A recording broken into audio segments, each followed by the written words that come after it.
Looking for a Denver area community with a walkable downtown? We are talking about Arvada and its pros and cons today. I promise you don't want to miss it. Hey everybody, it's Alyson with Live South Denver, your real estate strategist and realtor for the South Denver area. Well, Arvada is certainly not a South Denver suburb. It is squarely up in North Denver territory, but I serve a lot of clients outside of the South Denver area, and Arvada has been in the bullseye for house hunting lately, with many folks having that preference for being close to foothills or mountains, and an often overlapping preference for being near a cute or cool walkable downtown area.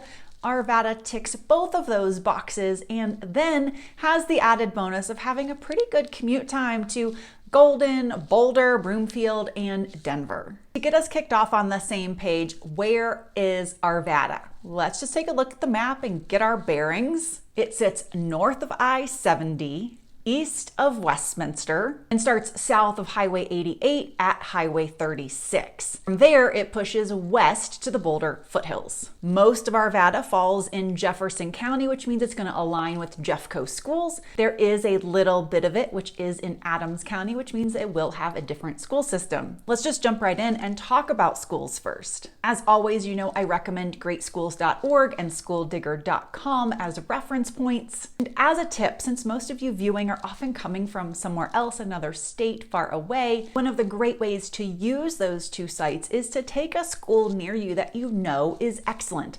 Let's say it's Lincoln High School. Look up Lincoln High School near you, figure out its rating, and use that as a reference point when you're looking up schools in the places you're house hunting. So maybe you're looking in both Denver and in the Raleigh-Durham Triangle area.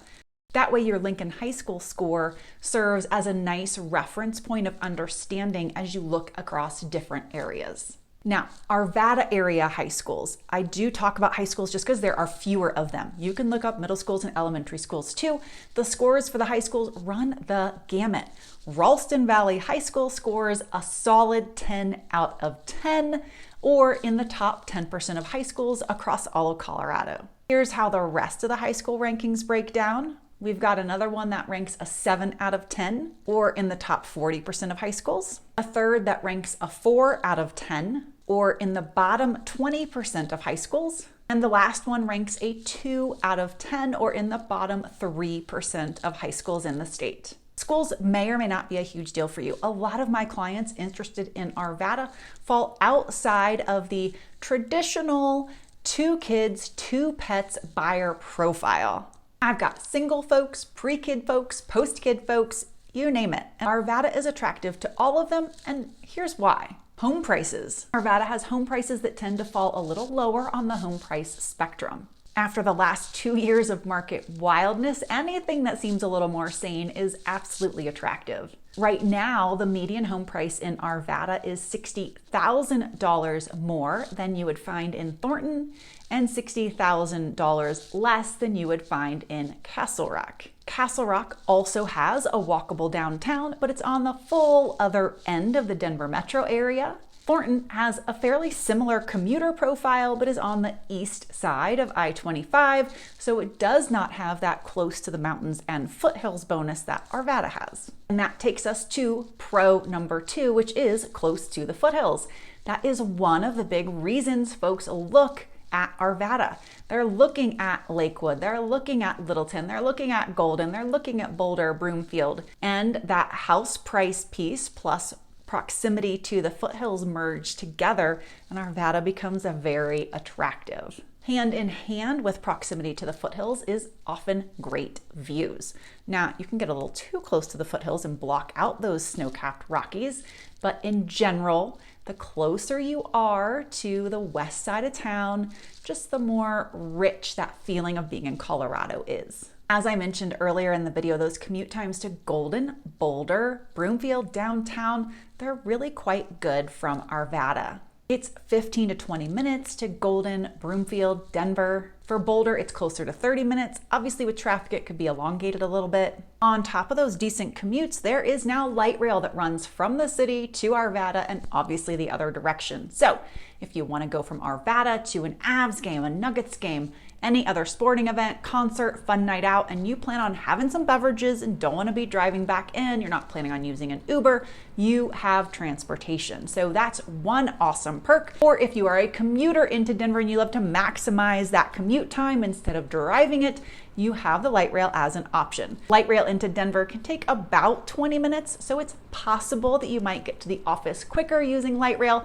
but you are going to get dropped off at Union Station and you still have to navigate yourself to work. The trails and open space also do not disappoint. 149 miles of trails, 122 parks, 3 public golf courses, 2 dog parks, and a partridge in a pear tree. There is just so much in Arvada in terms of access to open space, green space, places to be outside. Then you tack on what's available nearby that doesn't even fall inside Arvada's boundaries, and that takes it up a whole other notch. Stanley Lake belongs to Westminster, and that is, literally bordering right up to Arvada. And then you've got North Table Mountain and White Ranch Park, which belong to Golden, but are each just a few minutes away. Okay, we haven't even talked about that walkable downtown yet, which is really a huge part of the draw to Arvada.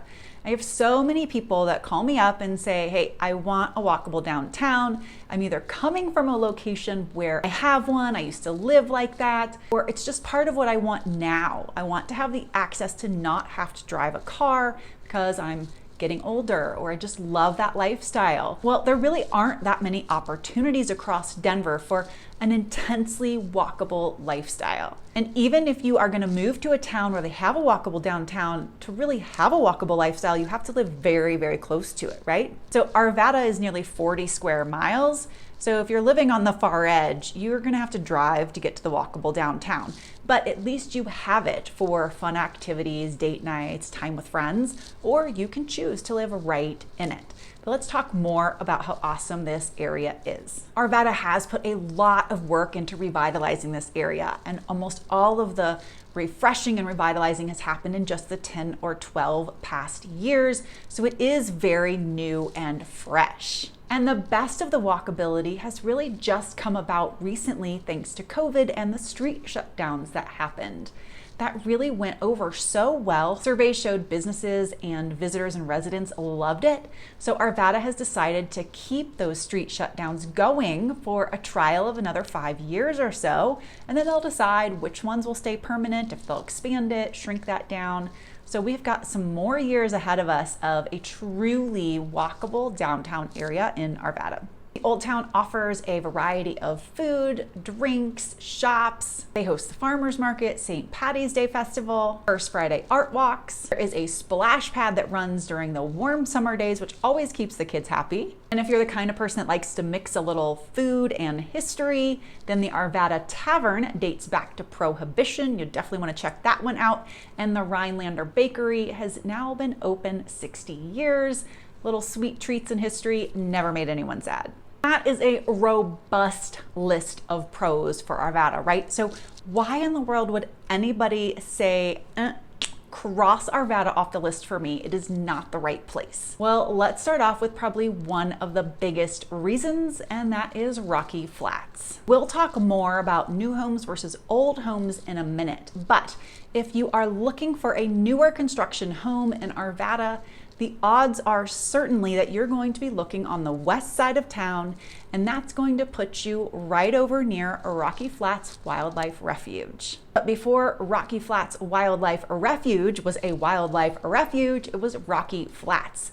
And it has been a Superfund site, and a Superfund site means that it is cleaned up by the EPA. Now, thousands and thousands of families have researched this Superfund site and decided it is absolutely safe for them to raise their family here, live here themselves, and enjoy the gorgeous neighborhoods and wonderful amenities for the communities that have been built right over here near the Rocky Flats Wildlife Refuge. The con or the downside comes is if you don't know about Rocky Flats as a Superfund site. And what if you don't want to live near there? What if you don't know? No one ever tells you, and you don't have the chance to do your own research and make a decision for yourself. If you want the short summary on what Rocky Flats was, it was a site used for manufacturing plutonium triggers for nuclear bombs from 1952 to 1989. I have some links for you down in the description box below so that you can go and start to check out information for yourself.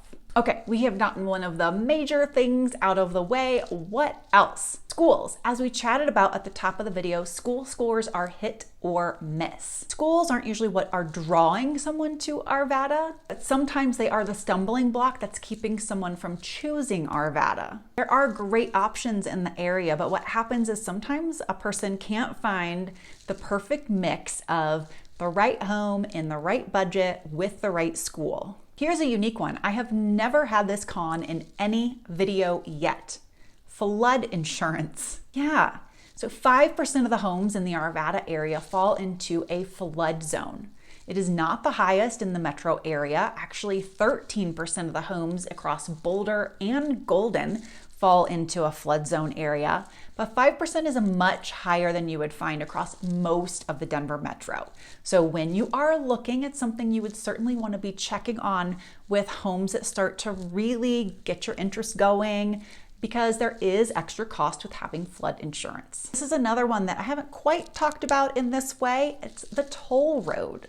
Now, we have talked about roads in many different facets in other videos of mine. We talk about road noise, proximity to roads, whether you can see them, hear them, where they're coming, access to downtown because of where a community is situated. This one is about a toll road extension that is coming. You may be familiar with C470 and E470 around Denver. I call C470 cheap 470 because you don't have to pay a toll to ride on C470. I call E470 expensive 470 because you're always paying a toll to ride on it. You're actually always paying a toll to ride on the Northwest Parkway extension too.